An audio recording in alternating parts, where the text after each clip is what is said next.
জান রে, চেয়েছিলাম তোর নামে বিচার দিমু ওই মালিকের দরবারে। চিন্তা করে দেখলাম আমিই তো মুনাজাতে চাইছিলাম তোরে।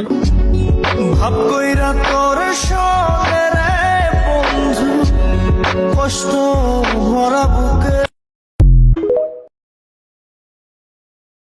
এ দুনিয়া ছেড়ে চলে যাব একদিন, মায়া